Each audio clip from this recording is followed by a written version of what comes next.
వికారాబాద్ జిల్లా పూడూరు మండల కేంద్రంలో కాంగ్రెస్ పార్టీ తరపున Parigi MLA Rammohan Reddy, Congress party MP అభ్యర్థి రంజిత్ రెడ్డి ఎన్నికల ప్రచారంలో పాల్గొన్నారు. ఈ సందర్భంగా వారు మాట్లాడుతూ ప్రధాని నరేంద్ర మోడీ ప్రభుత్వ రంగ సంస్థలను నిర్వీర్యం చేస్తూ కార్పొరేట్ సంస్థలను ప్రోత్సహిస్తున్నారని అన్నారు.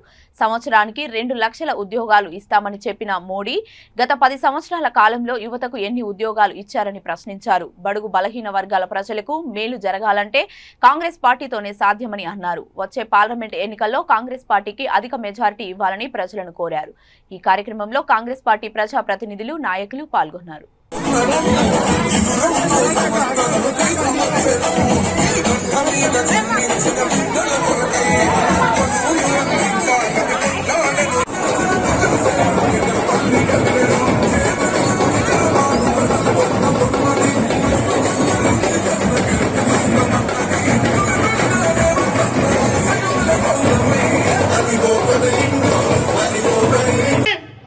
మన రాహుల్ గాంధీ గెలవాలంటే, రాహుల్ గాంధీ దేశానికి ముఖ్యమంత్రి కావాలంటే అక్కడనే పేదరికం ఉందంటారు, ఒక సైడ్ సంక్షేమం వద్దంటారు. అక్క జిల్లాలో వీళ్ళందరూ 3,500 రూపాయలు ఇస్తే ఇయ్యొద్దు అంటారు.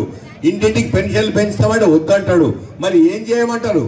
పేదరికం పోవాలంటే, పేదల సంక్షేమం కావాలంటే కాంగ్రెస్ పార్టీ ఒకటి చేస్తుంది. కాంగ్రెస్ పార్టీ పుట్టినప్పటి నుండి పేదల సంక్షేమం కోసం తపన పడుతుంది. అప్పటికెళ్ళి సంక్షేమం అందిస్తుంది. వీళ్ళు సంక్షేమం వద్దంటారు, వాళ్ళకి కావాల్సింది కార్పొరేట్ సంస్థల సంక్షేమం అంటారు. ఆ 2-3 కంపెనీలు బాగుపడితే అవి 2-3 కంపెనీలతో బీజేపీ పార్టీ నడుస్తుంది. వాళ్ళకి ఇంకేం కావాలి? వాళ్ళ పబ్బం గడుపుతుండ్రు, వాళ్ళ పార్టీ నడుపుకుంటుండ్రు, వేరే వాళ్ళని సతాయిస్తుంది. మనమందరం ఐక్యంగా ఉండాలి. పూడూరు గ్రామస్తులందరూ ఇట్లా ఐక్యంగా ఉండాలి.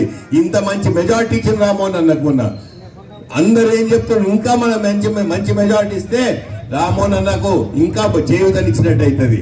నాలాంటి ఎంపీలను చాలా మంది ఎంపీలను గెలిపిస్తే మన రేవంత్ రెడ్డి అనే చేయి బలపరిచినట్టు అవుతుంది. యావత్ భారతదేశం రేవంత్ రెడ్డి అనే వైపే చూస్తున్నారు. ఎన్ని సీట్లు గెలిపించుకొస్తాడు మొన్న గెలిచిన ముఖ్యమంత్రి అని. మీరు మొన్న అంతా కసి మీద గెలిపించిన రామ్మోహన్ అన్నను అదే కసితోటి ఇంకా చాలా మంది ఎంపీలను గెలిపిస్తే రేవంత్ అన్న ఇంకా మజబూత్ అవుతాడు, ఇంత సూపర్ అవుతాడు, ఏం కావాలో చేసుకొస్తాడు. 100% ఇవాళ బీజేపీ ఎన్ని సీట్లు గెలిచినా పోయిన నెంబర్ ఆఫ్ సీట్లు గెలవలేకపోతుందని చెప్పి ప్రతి సర్వేలో చెప్తున్నారు. సో అట్లాంటప్పుడు రాహుల్ గాంధీ గారు ప్రధానమంత్రి, రాహుల్ గాంధీ గారు అక్కడ ఉంటే గతంలో మనం ఏర్పాటు చేసినటువంటి ప్రభుత్వ రంగ సంస్థలని ప్రైవేట్ వాళ్ళకు అమ్మేసుకున్నాడు.